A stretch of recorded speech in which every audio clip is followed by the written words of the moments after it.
அஸ்ஸலாமு அலைக்கும் வரஹ்மத்துல்லாஹி வபரகாத்துஹு.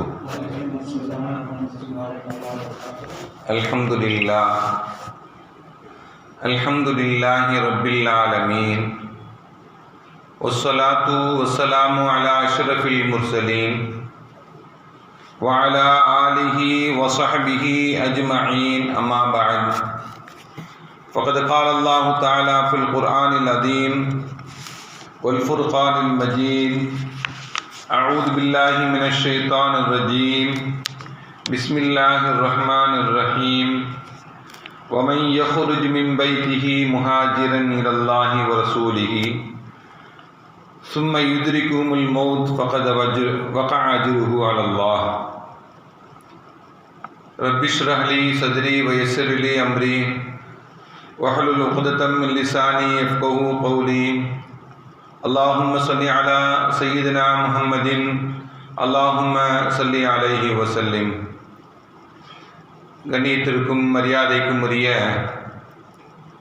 அல்லாஹ்வின் நல்லடியார்களே, அருமையான சகோதர பெருமக்களே, அருமை நாயகம் ஹஜ்ரத் ஸல்லல்லாஹு அலைஹி வஸல்லம் உடைய நிர்பாக்கியம் நிறைந்த நல் உம்மத்துமார்களே, அருமையான பெருமக்களே, எந்த விஷயத்தை கேட்க இருக்கிறோமோ அந்த விஷயத்தின்படி அமல் செய்யக்கூடிய பாக்கியத்தினையும், கேட்ட விஷயங்களை பிறருக்கு எத்தி வைக்கக்கூடிய பாக்கியத்தினையும் அல்லாஹ் நம் அனைவருக்கும் வழங்கிடுவானாக.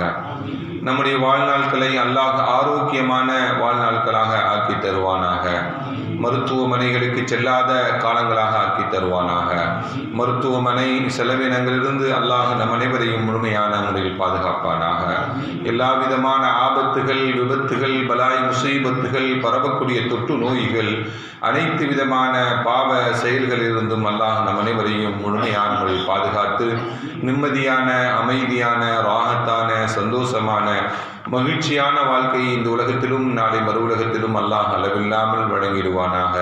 நம்முடைய ஹலாலான ஹாஜத்துகள் அனைத்தையும் அல்லாஹ் நிறைவேற்றி தருவானாக என்று இந்த நல்ல நேரத்தில் துஆ செய்து துவங்குகிறேன். அருமையானவர்களே,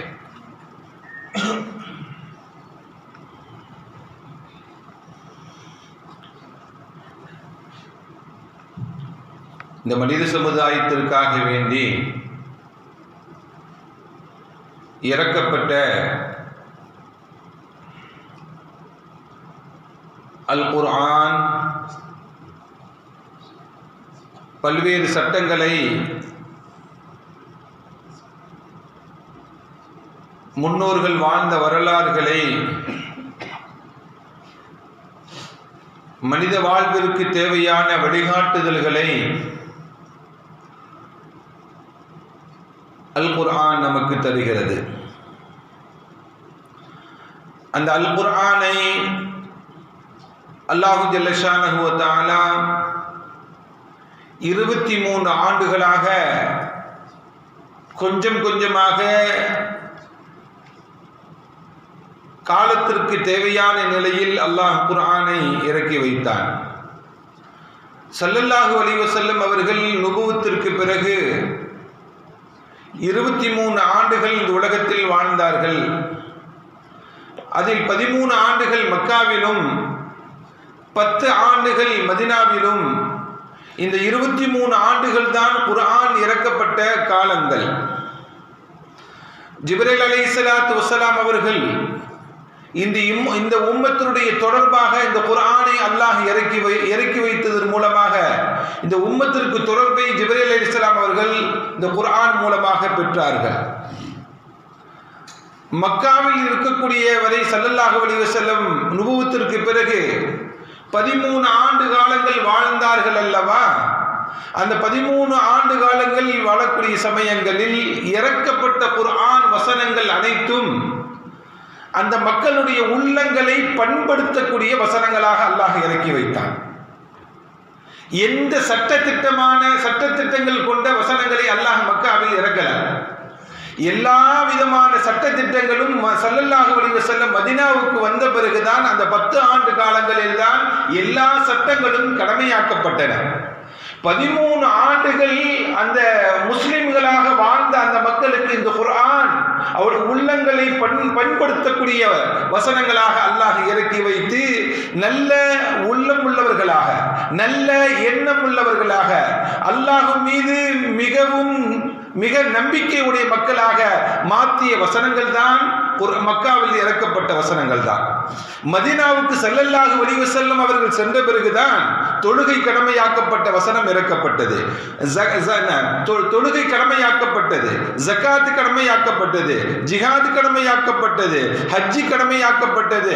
இதே போன்ற குடும்பவியல் சம்பந்தமாக தலாக், பால்குடி சட்டம், இதே போன்ற சட்டங்கள் எல்லாம் எங்கு இறங்கியது அப்படின்னா மதீனாவில் இறங்கிய சட்டங்கள் தான் எல்லாமே. மக்காவில் இருக்கும் பொழுது ஸல்லல்லாஹு அலைஹி வஸல்லம் அவங்களுக்கு தொழுகை கடமையாக்கப்பட்டது. ஆனால் எல்லா சட்டங்களும் எங்கதான் குர்ஆன் மூலமாக நமக்கு அறிவிக்கப்பட்ட சட்டங்கள் எல்லாம் மதீனாவுக்கு வந்த பிறகுதான். அந்த 13 ஆண்டு காலங்கள் மக்காவில் வாழ்ந்த ஸல்லல்லாஹு அலைஹி வஸல்லம் அவர்களுக்கு அந்த குர்ஆன் வசனங்கள், அந்த இஸ்லாத்தை ஏற்றுக்கொண்ட பெருமக்களுடைய உள்ளங்களை பக்குவப்படுத்தக்கூடிய, அவங்களுடைய உள்ளங்களை அல்லாஹ் மீது முழு நம்பிக்கை வைக்கக்கூடிய வசனங்களாக அல்லாஹ் இறக்கி வைத்தான் என்பதுதான் அருமையான பெருமக்களே. இப்படி அந்த மக்காவில் வாழ்ந்த அந்த பெருமக்கள் எல்லாம் உள்ளங்கள் பண்பற்ற பெருமக்களாக வாழ்ந்தாங்க. அதனாலதான் மதீனாவுக்கு சென்ற சில காலங்களிலேயே யுத்தத்திற்கு தயாராகினாங்க. எல்லோரும் யுத்தத்துக்கு கிளம்புங்க அப்படின்னு சொன்னோன்னே எல்லோரும் யுத்தத்திற்கு அல்லாஹுக்காக வேண்டி தன்னுடைய உயிரையும் தியாகம் செய்வதற்கு தயாராக அப்படின்னாங்க. அப்படி உள்ளங்கள் பண்படுத்தப்பட்ட சூழ்நிலையில் அல்லாஹ் ஏற்படுத்தியதனால் அந்த வசனங்கள் மூலமாக அந்த மக்கள் இருந்தார்கள் என்பதை நாம் நினைவில் வைத்துக் கொள்ள வேண்டும். அருமையான பெருமக்களே,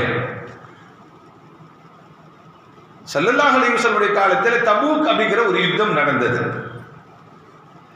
அந்த யுத்தத்திற்கு ஸல்லல்லாஹு அலைஹி வஸல்லம் அவர்கள் போகிவிட்டு திரும்பி வரக்கூடிய சமயத்தில் தன்னுடைய தோழர்களுக்கு சொல்றாங்க, தன்னுடன் இருக்கக்கூடியவர்களுக்கு ஸல்லல்லாஹு அலைஹி வஸல்லம் சொன்னாங்க, இன்ன பில் மதீனத்தில் ரிஜாலா. இவங்க தபூக்கில் இருக்கிறாங்க, தபூக்கில் திரும்புறாங்க.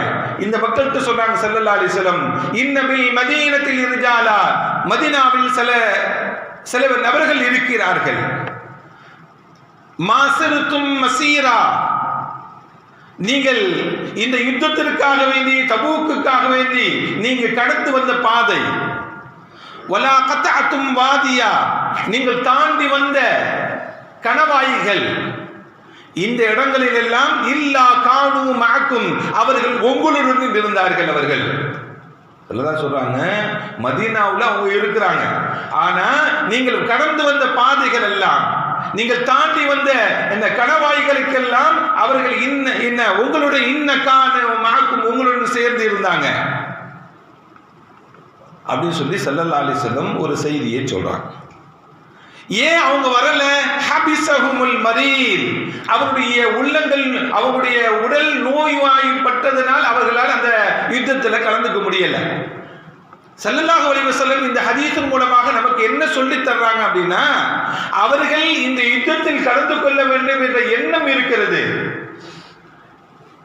ஆனால் அவருடைய உடல் ஒத்துழைக்கல.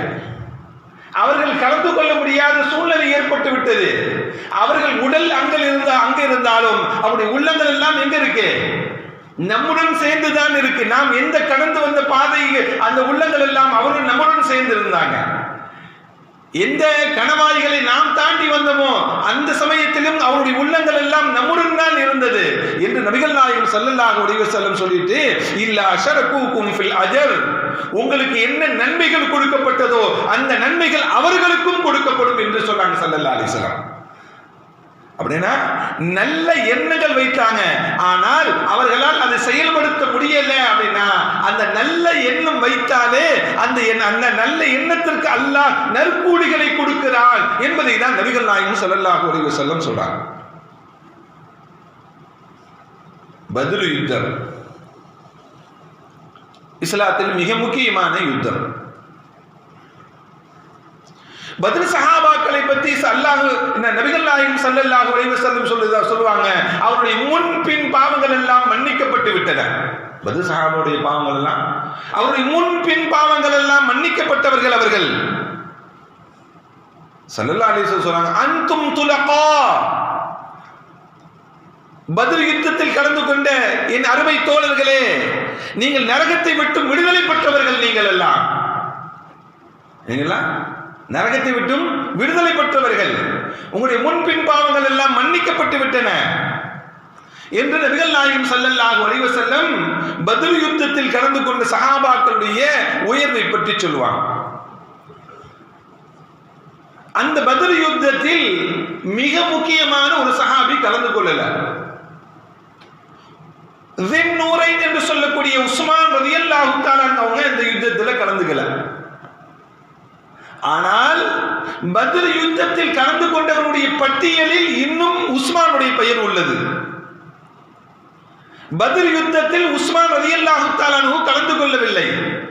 ஆனால் பத்ரில் கலந்து கொண்டவர்களுடைய பட்டியலில் யாருடைய பெயர் இருக்கு? உஸ்மான் ரலியல்லாஹு தஆலாவுடைய பெயர் இருக்கு. பத்ருக்காக வேண்டி சஹாபாக்கள் எல்லாம் தயாராகி கொண்டிருக்கிறார்கள்.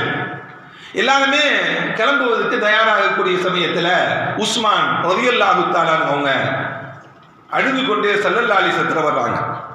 யா ரசூலல்லாஹ், ஸல்லல்லாஹு அலைஹி வஸல்லம் மகள் ருக்கையாவை திருமணம் முடிச்சிருந்தாங்க சார் உஸ்மான் ரலியல்லாஹு தஆலா.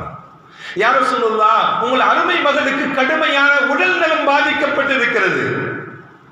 நானோ பத்ருக்கு கிளம்பி கொண்டிருக்கிறேன், பத்ரில் கலந்து கொள்ள வேண்டும். நான் என்ன செய்யணும்? நான் என்ன செய்ய வேண்டும்? என் அருமை மனைவியை கவனித்துக் கொள்வதா, யுத்தத்தில் கலந்து கொள்வதா? ஸல்லல்லாஹு அலைஹி வஸல்லம் சொன்னாங்க, ருக்கையாவை கலந்து பார்த்துக்கோங்க. நீங்க உங்களுக்கு பத்ரில் இருந்து உங்களுக்கு அனுமதி விலக்கு உங்களுக்கு தந்து விடுகிறேன், ருக்கையாவை நல்லா கவனிச்சுக்கோங்க அப்படின்னு சொல்லி ஸல்லல்லாஹு அலைஹி வஸல்லம் அனுமதி கொடுத்துறாங்க. ஸல்லல்லாஹு அலைஹி வஸல்லம் அனுமதி கொடுத்துறாங்க. அவங்களும் யுத்தத்தில் கலந்துக்கல. ஸல்லல்லாஹு அலைஹி வஸல்லம் அவங்க பத்ருக்கு போகுவதற்கு முன்பாக ஒவ்வொரு சஹாபாக்களுடைய கரத்தையும் பிடித்து உடன்படிக்கை செய்கிறாங்க. என்ன உடன்படிக்கை செய்கிறாங்க? யுத்தத்திற்கு வந்தா நான் பின்வாங்க மாட்டேன், புறமுதுகு காட்டி ஓட மாட்டேன், உங்களை தனியா விட்டுட்டு ஓடிட மாட்டேன், கடைசி வரை உங்களிடம் இருந்து போராடுவோம் என்ற உடன்படிக்கையை ஒவ்வொரு சஹாபாக்களிடம் ஸல்லல்லாஹு அலைஹி வஸல்லம் எடுத்துக்கொள்றாங்க. எல்லா சஹாபாக்களிடமும் அந்த யுத்தத்திற்காக வேண்டி கரம் பிடித்து உடன்படிக்கையை எடுத்த பிறகு கடைசியாக ஸல்லல்லாஹு அலைஹி வஸல்லம் சொன்னாங்க, ஹாதா யதுன் உஸ்மான், இது உஸ்மானுடைய கை அப்படின்னு சொல்லி, நான் உஸ்மானுக்காக வேண்டி நான் உடன்படிக்கை செய்து கொள்கிறேன் சொல்லி ஒரு கையில இன்னொரு கையை வைத்து, ஹாதா உஸ்மான், இது உஸ்மானுக்காக வேண்டி நான் எடுத்துக்கொண்ட உடன்படிக்கை என்று சொன்னாங்க ஸல்லல்லாஹு அலைஹி வஸல்லம். இது உஸ்மானுக்காக வேண்டி அவர்லயும் ரிஸ்க்ல இருக்கிறார். அவராட்டி வர முடியல, அவருக்காக வேண்டி நான் எடுத்துக்கொண்ட உடன்படிக்கைன்னு சொன்னாங்க. யுத்தத்திற்கு பிறகு கனிமத்து பொருள் கிடைத்தது அல்லவா, அந்த கனிமத்து பொருள்களை எல்லாம் பிரித்து கொடுக்கும் பொழுது உஸ்மானுக்கும் ஒரு பங்கை கொடுக்கிறாங்க ஸல்லல்லாஹு அலைஹி வஸல்லம். அவங்க உஸ்மானுக்கும் ஒரு பங்கை கொடுக்கிறாங்க. உஸ்மான் பத்ரில் கலந்து கொள்ள வேண்டும் என்ற எண்ணம் இருக்கிறது, அதில் கலந்து கொள்ள வேண்டும் என்ற உள்ளத்தில் உறுதி இருக்கிறது, அதில் அதுக்குண்டான நன்மைகளை பெற்றுக் கொள்ள வேண்டும் என்ற ஆர்வம் இருக்கிறது. ஆனால் அவருடைய குடும்ப சூழ்நிலை, அவரால் வர முடியாத சூழ்நிலை ஏற்பட்டதனால் உஸ்மானும் பத்ரில் கலந்து கொண்டவராக இருக்கிறார் என்று நபிகள் நாயகம் ஸல்லல்லாஹு அலைஹி வஸல்லம் சொன்னாங்க. அருமையானவர்களே, உள்ளத்துல நல்ல எண்ணம் இருந்து விட்டாலே, அழுத்தமான ஈமான் இருந்து விட்டாலே அதற்குண்டான நன்மைகளை பெற்றுக் கொள்ள முடியும் என்பதுதான் நபிகள் நாயகம் ஸல்லல்லாஹு அலைஹி வஸல்லம் அவர்கள் இந்த பத்ர் யுத்தத்தினுடைய நிகழ்வை நமக்கு சொல்லி காட்டுறாங்க. அருமையான பெருமக்களே, இப்படி நல்ல எண்ணங்கள் நமக்கு வைக்க வேண்டும், நல்ல காரியத்தின் மீது நம்முடைய எண்ணங்களை வைக்க வேண்டும். அதில் நம்மளால் அதை அடைந்து கொள்ள முடியாவிட்டாலும் அதற்குண்டான நன்மைகளை நாம் பெற்றுக்கொள்ள முடியும் என்பதை தான் இந்த நிகழ்வு நமக்கு சொல்லி காட்டுகிறது. அருமையான பெருமக்களே, அல்லாஹ் திருக்குர்ஆனிலே ஒரு வசனத்தை சொல்லி தருவார். ஒமை யுஹாஜிர் ஃபீ சபீலில்லாஹ், அல்லாஹ்வுடைய பாதையில் யார் ஒருவர் ஹிஜ்ரத் செய்கிறாரோ, அந்த ஹிஜ்ரத் செய்தவரை பற்றி அல்லாஹ் தொடர்ந்து இந்த வசனத்தில் சொல்லும் பொழுது, ஒமை யஹ்ருஜு மின் பைத்திஹி முஹாஜிரன், ஒரு மனிதர் தன்னுடைய வீட்டிலிருந்து ஹிஜ்ரத் செய்வதற்காக வேண்டி வெளியாகிவிட்டால் இலல்லாஹி வ ரசூலிஹி, யாருக்காக வேண்டி? அல்லாஹ்வுக்காகவும் அல்லாஹ்வுடைய ரசூலுக்காக வேண்டியும் தன்னுடைய வீட்டிலிருந்து ஹிஜ்ரத் செய்வதற்காக வேண்டி வெளியாகிவிட்டால், வெளியான பிறகு சும்ம யுத்ரிகுஹுமுல் மௌத், அவர் ஹிஜ்ரத் செஞ்சுமே முடிக்கல, போற வழியிலே அவருக்கு மரணம் ஏற்பட்டு விடும் என்றால் வகத் வகா அஜ்ருஹு அலல்லாஹ், அல்லாஹ்விடத்துல அந்த ஹிஜ்ரத் செய்த நன்மை அல்லாஹ்விடத்துல உண்டுன்னு சொன்னாங்க ஸல்லல்லாஹு அலைஹி வஸல்லம். ஆளு ஹிஜ்ரத்துக்கு போறாரு, ஹிஜ்ரத்தை அடைய முடியல, அவர் வைத்த எண்ணத்திற்காக வேண்டி இடையிலே மரணம் வந்து விட்டதனால், அதற்குண்டான தயாரிப்பும் ஆகிவிட்டதனால் அந்த ஹிஜ்ரத் செய்த நன்மை கிடைக்கும் என்று இந்த குர்ஆன் வசனம் நமக்கு சொல்லி காட்டுகிறது. இது எது பின்னணியில் இறக்கப்பட்ட வசனம் அப்படின்னா, ஜுந்துப் பின் சம்ரா என்று சொல்லக்கூடிய மக்காவில் வாழ்ந்த வயது முதிர்ந்த ஒருவர், ஒரு 100 வயதை அடைந்த ஒரு முதியவர். அவரு எல்லோரும் ஹிஜ்ரத்துக்கு போறாங்க, நானும் ஹிஜ்ரத்துக்கு போகணும், அந்த ஹிஜ்ரத்துடைய நன்மையை நான் பெற்றுக்கொள்ள வேண்டும். ஆனால் இவருக்கு நடக்க முடியல. எண்ணம் நல்லா இருக்கு, உள்ளம் உறுதியாக இருக்கு, ஆனால் உடல் ஒத்துழைக்கல. நாம் ஹிஜ்ரத்துக்கு போகணும் தன்னுடைய பிள்ளைகளிடமும் குடும்பத்தார்களிடமும் சொல்லிக்கிறார், அதற்கான உத்வேகத்துடன் இருக்கிறார், ஆனால் உடல் ஒத்துழைக்கல. வாகனத்தில் வச்சு கொண்டுட்டு போக முடியாது. என்ன செய்யறாங்க அப்படின்னா, ஒரு குடும்பத்தார்கள் எல்லாம் ஒரு கட்டல்ல படுக்க போட்டு 4 பேர் சேர்ந்து தூக்கிட்டு போறாங்க. எங்கிருந்து? மக்காவிலிருந்து மதீனாவுக்கு தூக்கி கொண்டு செல்கிறார்கள். மக்காவிலிருந்து மதீனாவுக்கு போகக்கூடிய வழியான தன்ஐமிலேயே இவர் மரணமாகி விடுகிறார். தன்ஐம் எவ்வளவு தூரம் தெரியுமா? ஒரு 4-5 கிலோமீட்டர் தூரம் தான். தன்ஐம்னா உம்ராவுக்கு ஹஜ்ஜுக்கு போனவங்களுக்கு எல்லாம் தெரியும். தன்ஐம்னா இன்னொரு வார்த்தையை சொன்னா தெரியும். ஆயிஷா மஸ்ஜித்னு சொன்னா, ஆயிஷா மஸ்ஜித் இருக்குல்ல, உம்ரா செய்வதற்காக வேண்டி ஆயிஷா மஸ்ஜிதுக்கு போய் நியத் செஞ்சுட்டு என்ன பண்ணுவாங்க? உம்ரா செய்ய வருவாங்கல்ல, அந்த ஆயிஷா மஸ்ஜித் இருக்கக்கூடிய இடம் என்ன? தன்ஐம் அப்படிங்கிற இடம். உம்ரா செய்வதற்கும் ஹஜ் செய்வதற்கும் சில எல்லைகள் உண்டு. அந்த எல்லைகளில் ஒரு எல்லை தான் தன்ஐம் அப்படிங்கிற இடம். ஏன் ஆயிஷா மஸ்ஜிதுக்கு போய் நியத் செஞ்சுட்டு வராங்கன்னா, அன்னை ஆயிஷா ரலியல்லாஹு தஆலா அவங்களுக்கு உடல் உபாதை ஏற்பட்ட சமயத்தில் அல்லாஹ் இப்படி ஒரு பாக்கியத்தை கொடுத்தால், அந்த பாக்கியத்தின் அடிப்படையாக இன்று சொல்லக்கூடியவர்களும் தன்ஐமுக்கு போய் நியத் செய்துட்டு உம்ரா செய்யறாங்க. இப்படி தன்ஐம் வரையும் தான் கிட்டத்தட்ட ஒரு 4-5 கிலோமீட்டர் தான் போயிருக்கிறார். மரணம் வந்து விட்டது ஜுந்துப் பின் சம்ராக்கு. மக்கத்து காஃபிர்கள் எல்லாம் பேசிக்கிட்டாங்க, இந்த கிழவனுக்கு தேவையாது, இவர் என்னத்தை கிடைச்சிக்கிட்டாரு, இவரு இந்த வயசான காலத்தில் வீட்டில் இருக்க வேண்டியதானே, இவர் 4 பேர் சுமந்துக்கிட்டு வர போனாங்க, எந்த நன்மையும் பெற்றுக்கொள்ளலையே அவரு அப்படின்னு சொன்னப்ப அல்லாஹ் குர்ஆன் வசனத்தை இறக்கி வைத்தார். வமன் யக்ருஜு மின் பைத்திஹி முஹாஜிரன், யார் தன்னுடைய வீட்டிலிருந்து ஹிஜ்ரத் செய்வதற்காக வெளியானாரோ, இலல்லாஹி வ ரசூலிஹி, அல்லாஹ்வுக்கும் அல்லாஹ்வுடைய ரசூலுக்காக வேண்டியும் வெளியானார்னா, சும்ம யுத்ரிகுஹுமுல் மௌத், போற வழியிலே மரணம் ஏற்பட்டு விட்டால் ஃபகத் வகா அஜ்ருஹு அலல்லாஹ், அல்லாஹ்விடத்தில் அவருக்குண்டான நற்கூலிகள் இருக்கின்றன என்று அல்லாஹ் திருக்குர்ஆன் வசனத்தை இறக்கி அந்த கேலி கிண்டல் செய்த மக்களுக்கு அல்லாஹ் பதில் கொடுத்தார். அருமையானவர்களே, எண்ணம் நன்றாக இருக்கும் என்றால் அதற்குண்டான நற்கூலிகள் அல்லாஹ்விடத்தில் உயர்ந்த நிலையில் நமக்கு கிடைக்கும் என்பதுதான் இந்த குர்ஆன் வசனம் நமக்கு சொல்லித் தரக்கூடிய செய்திகள். அருமையான பெருமக்களே, அதே போல அல்லாஹ் வெளி தோற்றத்தை, யாருடைய ஒளி தோற்றத்தையும் பார்க்கறது இல்லை. அல்லாஹ் நம்முடைய உள்ளங்களை பார்க்கிறார். நபிகள் நாயகம் ஸல்லல்லாஹு அலைஹி வஸல்லம் சொன்னாங்க, இன்னல்லாஹ லா யன்துரு இலா சுவரிக்கும், வெளி தோற்றங்களை அல்லாஹ் பார்க்கிறது இல்ல. நீ என்ன ட்ரெஸ் போட்டிருக்க, நீ எவ்வளவு பெரிய தாடி வச்சிருக்க, இதெல்லாம் அல்லாஹ் பார்ப்பதல்ல. அல்லாஹ் எதை பார்க்கிறான்? உங்களுடைய உடல் தோற்றத்தையோ வெளி தோற்றத்தையோ பாரு. வலாக்கின் யன்துரு ஃபீ குலூபிக்கும், அல்லாஹ் உங்களுடைய உள்ளங்களை பார்க்கிறான். வ ஃபீ அஃஆலிக்கும், உங்களுடைய செயல்பாடுகளை அல்லாஹ் கவனிக்கிறான். உள்ளத்தை பார்க்கிறான், நம்முடைய உள்ளத்தில் என்ன எண்ணம் இருக்குன்னு பார்க்கிறான், நீங்கள் என்ன செயல்கள் செய்கிறீர்கள் என்பதையும் அல்லாஹ் கவனிக்கிறான் என்று நபிகள் நாயகம் ஸல்லல்லாஹு அலைஹி வஸல்லம் நமக்கு சொல்லி காட்டுறான். அருமையான பெருமக்களே, நபிகள் நாயகம் ஸல்லல்லாஹு அலைஹி வஸல்லம் காலத்தில் அம்ர் இப்னு சாபித் இப்னு வக்ஷி அப்படிங்கிற ஒரு சஹாபி, அம்ர் இப்னு சாபித் இப்னு வக்ஷி அப்படிங்கிற ஒரு சஹாபி, அவர் இஸ்லாத்தை ஏற்றுக்கொண்டு மரணித்து மரணித்து விடுகிறார். இந்த அம்ர் இப்னு சாபித் இப்னு வக்ஷ் அப்படிங்கிற இவர் இருக்கிறார்ல, இவருடைய தொழிலே என்னன்னா வட்டி தொழில். இவருடைய குடும்பத்தை சார்ந்த நிறைய பேர்கள் இஸ்லாத்தை ஏற்றுக்கொண்டார்கள். இஸ்லாத்துக்கு வந்தா வெட்டி தொழிலை விடணும் சொல்லி விடலையா? என்ன காரணத்துக்காக நீண்ட நாள் இஸ்லாத்தை ஏற்றுக்கொள்ளவில்லை. உஹதுக்காக வேண்டி, உஹது யுத்தத்திற்காக வேண்டி மதீனாவிலிருந்து எல்லோரும் கிளம்பி உஹது யுத்தத்தில் கலந்து கொள்வதற்காக வேண்டி சென்று விட்டார்கள். இவர் தன்னுடைய வீட்டிலிருந்து மதீனாவுக்கு வந்து தன்னுடைய உறவுகளாக இருக்கக்கூடியவர்களை சந்திப்பதற்காக வேண்டி வருகிறார். ஒரு உறவு வீட்டுக்காரர் போறாரு, எங்கன்னு கேட்டாங்க, எங்க வீட்டுக்காரரு உஹதுக்கு போயிருக்காரு. இன்னொரு வீட்டுக்கு போறாரு, இன்னொரு உறவுக்காரர் வீட்டுக்கு, எங்க உங்க வீட்டுக்கா? அவரும் உஹதுக்கு போறாரு. இப்படி மதீனாவில் வசிக்கக்கூடிய எல்லா உறவுகளும் உஹதுக்கு போய்விட்டார்கள் என்ற செய்தியை கேட்டோன்னே எல்லோரும் வசதி படைத்தவர்கள், எல்லோரும் உயர்ந்து நிற்கக்கூடியவர்கள், பெரிய குடும்பத்தை சார்ந்தவர்கள், எல்லாரும் தன்னுடைய உயிரை தியாகம் செய்வதற்காக வேண்டி இவ்வளவு அர்ப்பணிப்பு செய்வதற்காக போயிருக்காங்களா, இதற்கு பெரிய நன்மைகள் இருக்க போய் தான் இவர்கள் எல்லாம் போயிருக்காங்க அப்படின்னு சொல்லி நேரா வீட்டுக்கு போறார். ஆயுதங்கள் எடுத்துக்கிறார், தனக்கு தேவையான பொருள்கள் எடுத்துக்கிறார், உஹதுக்கு ஓடுகிறார்.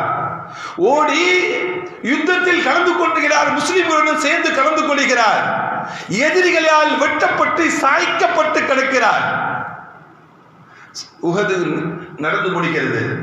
ஸல்லல்லாஹு அலைஹி வஸல்லம் அவர்கள் சில பேர்களை அனுப்பி யார் யாரெல்லாம் காயப்பட்டு கிடக்கிறார்கள் அவர்களை எல்லாம் பார்த்துட்டு வாங்க அப்படின்னு பார்க்கும் பொழுது, ஒவ்வொரு ஆள்களையா பார்க்கும் பொழுது இந்த மனிதரும் ஆசிப் இப்னு சாபித்தும் பெரும் காயம் பட்டு கிடக்கிறார், உயிர் ஊசலாடி கொண்டிருக்கிறது. எல்லாரும் கேட்கிறாங்க, நீ யாருப்பா, நீ அப்ப இங்க வந்து கிடக்கிறார்? இதெல்லாம் முஸ்லிம்களுடைய அணியில உனக்கு என்ன வேலை? இஸ்லாத்தை ஏற்றுக்கொள்ளவில்லையே. இல்ல, நான் இஸ்லாத்தின் பக்கம் தான் வந்தேன், எனக்கு இஸ்லாம் எனக்கு ரொம்ப பிடிச்சிருச்சு, அந்த மார்க்கம் எனக்கு பிடித்து விட்டது, அந்த செயல்பாடுகள் எனக்கு ரொம்ப பிடித்து விட்டது, அதனால் உஹதில் நானும் கலந்து கொண்டேன், அஷ்ஹது அல்லா இலாஹ இல்லல்லாஹ் வ அன்ன முஹம்மது ரசூலுல்லாஹ் என்று கலிமாவை சொல்லி உடலை விட்டு அவர் உயிர் பிரிந்து விட்டது.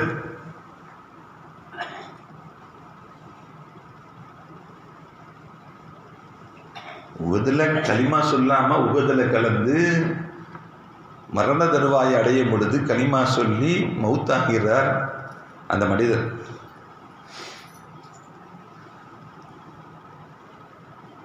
ஒரு தொழுகை தொழுகவில்லை, ஒரு சஜிதா செய்யவில்லை, ஒரு ருக்கூ செய்யவில்லை, அல்லாஹ்வுக்காக வேண்டி ஒரு ரூபாய் என்ன தர்மம் செய்யவில்லை, எந்த ஹஜ் உம்ரா செய்யவில்லை, எதுவுமே தன்னுடைய வாழ்க்கையில் ஒரு அமலாகவே செய்யவில்லை. ஸல்லல்லாஹு அலைஹி வஸல்லம் அவர்களிடத்தில் இந்த மனிதரை பற்றி சொல்லப்பட்டது. அம்ர் இப்னு சாபித் பற்றி ஸல்லல்லாஹு அலைஹி வஸல்லம் சொல்லப்பட்டது, யா ரசூலல்லாஹ் இவர் கலந்து கொண்டார், கலிமா இப்பதான் சொன்னார், இஸ்லாத்தையும் ஏற்றுக்கொண்டார் என்று நபிகள் நாயகம் ஸல்லல்லாஹு அலைஹி வஸல்லம் சொன்னப்ப கலிமா சொல்லி மரணமாக ஆகிவிட்டார் யா ரசூலல்லாஹ் என்று சொன்னோன்னே இன்னஹு மின் அஹ்லில் ஜன்னah, அவர் சொர்க்கவாசி என்று சொன்னாங்க நபிகள் நாயகம் ஸல்லல்லாஹு அலைஹி வஸல்லம். அருமையானவர்களே, எண்ணம் தான் மனிதனுடைய வாழ்க்கையில். நல்ல எண்ணத்துடன் இந்த உலகத்தில் வாழ்வோம் என்றால் உயர்ந்த தரஜாவை அல்லாஹ் ஏற்படுத்தி தருவான் என்பதுதான். ஒரு சஜிதா கூட உலகத்தில் செய்யாதவருக்கு சொர்க்கம் என்றால், நல்ல எண்ணங்களுடன் வாழக்கூடியவர்களுக்கு அல்லாஹ் அந்த உயர்ந்த நிலையை ஏற்படுத்தி தருகிறான் என்பதுதான் இந்த மனிதனுடைய வாழ்க்கை நமக்கு சொல்லித் தருகிறது. அருமையான பெருமக்களே, ஆசிப் இப்னு சாபித் என்று சொல்லக்கூடிய ஒரு சஹாபி, ஆசிப் இப்னு சாபித் என்று சொல்லக்கூடிய சஹாபி உஹதில் கலந்து கொண்ட சஹாபி. அவங்க இஸ்லாமிய பகுதியில் நின்று வீரதீரமாக உஹதில் கலந்து கொண்டு போரிட்டவர்கள். அவர்கள் எதிரணியில மக்காவிலிருந்து வந்த மக்கத்து குஃபார்கள், மக்கத்து குஃபார்களுடைய அணியில் ஒரே குடும்பத்தை சார்ந்த ஒரு பெண்மணியுடைய கணவர் அவருடைய 3 பிள்ளைகளும் உஹதில் கொல்லப்பட்டு விட்டார்கள். எதிரணியில மக்காவாசி அவர். இந்த செய்தி அந்த மக்கத்து பெண்மணிக்கு செய்தி கிடைக்கிறது, உங்களுடைய கணவரும் உங்களுடைய 3 பிள்ளைகளும் இறந்து விட்டார்கள், மரணித்து விட்டார்கள் என்ற செய்தி கிடைக்கிறது. அந்த பெண்மணி துக்கம் தாங்க முடியாமல் அவள் ஒரு சபதம் எடுத்துக் கொள்கிறார். மக்கத்து குஃபார்களுக்கு மத்தியிலே ஒரு சபதத்தை எடுத்துக் கொள்கிறார். யார் என்னுடைய கணவரை எதிர்த்து கொண்டது, என்னுடைய பிள்ளைகளை கொண்டது யார் என்ற செய்திகளை தெரிந்து கொள்கிறார்.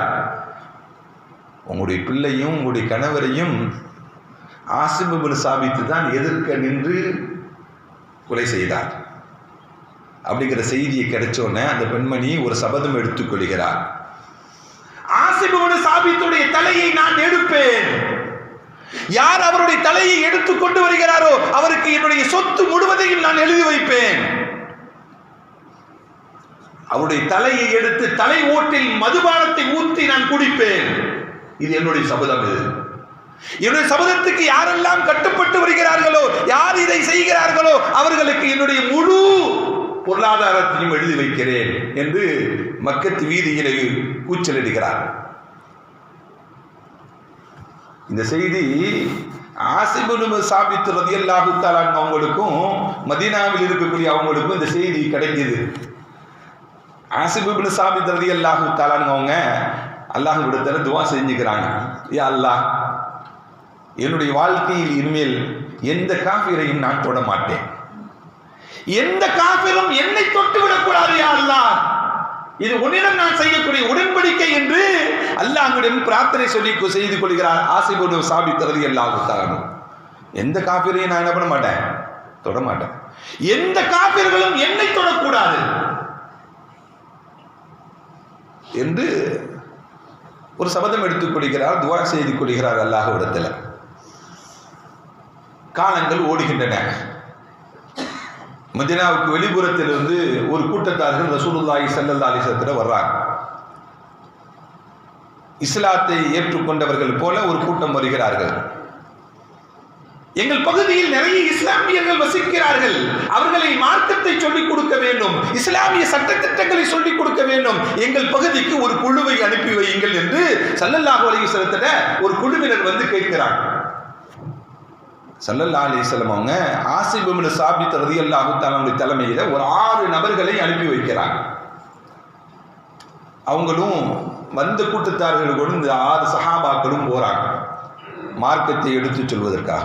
மதீனாவை கடந்தவுடன் அந்த பெரும் கூட்டம் ஆசிம் இப்னு சாபித் தலைமையில் இருக்கக்கூடிய அந்த 6 நபர்களையும் கட்டி வைத்து அடிக்கிறாங்க.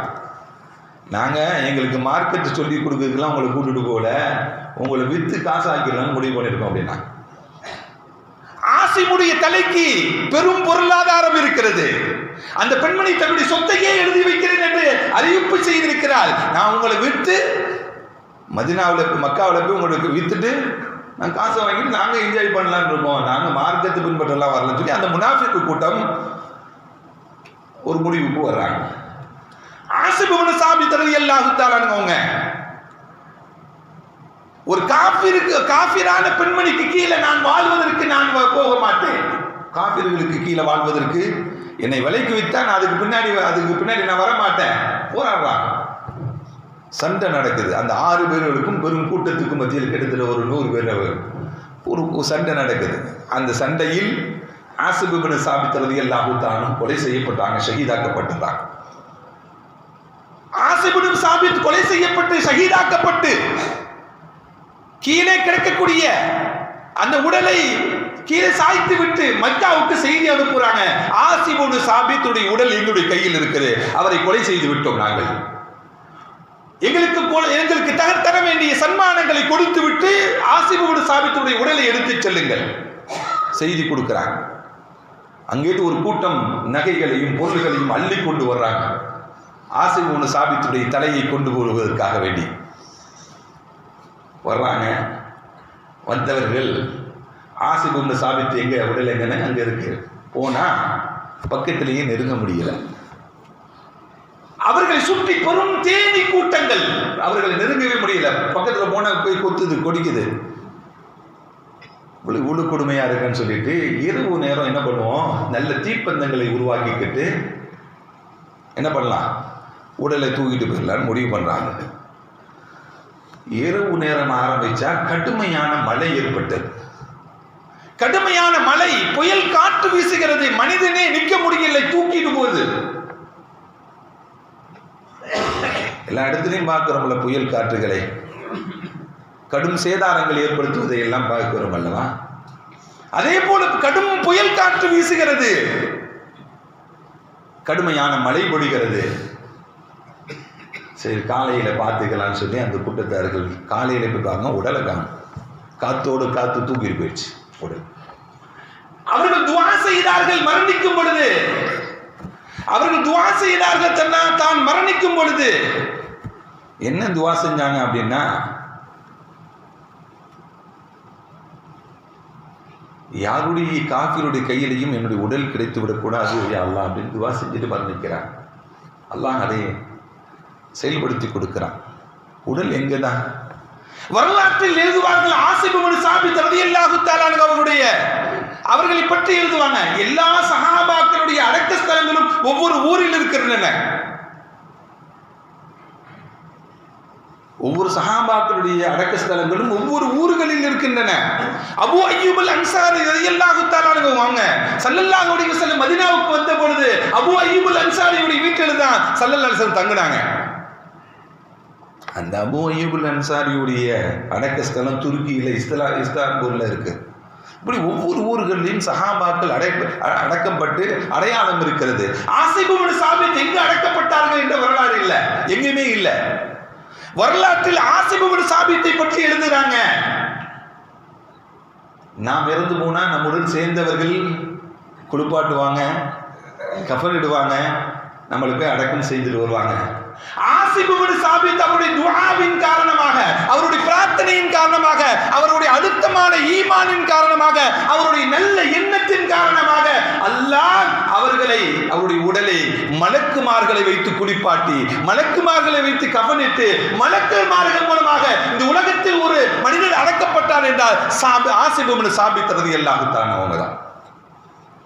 இந்த உலகத்தில் நல்ல எண்ணம் கொண்டு அதில் உறுதியாக இருந்ததனால் அல்லாஹ் உயர்ந்த நிலையை அல்லாஹ் ஏற்படுத்தி கொடுத்தான். அவருடைய எண்ணங்களை அல்லாஹ் நிறைவேற்றி கொடுத்தான். அருமையான பெருமக்களே, இப்படி நாமும் நம்முடைய வாழ்க்கையின் நல்ல எண்ணங்கள் கொண்டு வாழ வேண்டும். நாமும் நம்முடைய உள்ளங்களில் நல்ல எண்ணங்களை உறுதியாக எண்ணங்களை வைத்துக் கொண்டு வாழ வேண்டும். தூய்மையான உள்ளம் படைத்தவர்களாக இந்த உலகத்தில் வாழ வேண்டும். அல்லாஹ் நம்முடைய உள்ளங்களை தூய்மையான உள்ளங்களாக ஆக்கி அருள் புரிவானாக. எந்த உள்ளத்தில் அல்லாஹ் குடியிருக்க விரும்புகிறானோ அந்த உள்ளமாக நம்முடைய உள்ளத்தை அல்லாஹ் ஆக்கி அருள் புரிவானாக. நம்முடைய உள்ளங்களை பரிசுத்தமான உள்ளமாக அல்லாஹ் ஆக்கி அருள் புரிவானாக. எந்த சஹாபாக்கள் அந்த ஈமானுடைய உறுதியுடன் வாழ்ந்தார்களோ அந்த உறுதியை நம்முடைய உள்ளங்களிலும் அல்லாஹ் ஏற்படுத்தி தருவானாக என்று துஆ செய்து எனது உரையை நிறைவு செய்கிறேன். வஆஹிரு தஅவானா அல்ஹம்துலில்லாஹி ரப்பில் ஆலமீன். அஸ்ஸலாமு அலைக்கும் வரஹ்மத்துல்லாஹி வபரகாத்துஹு.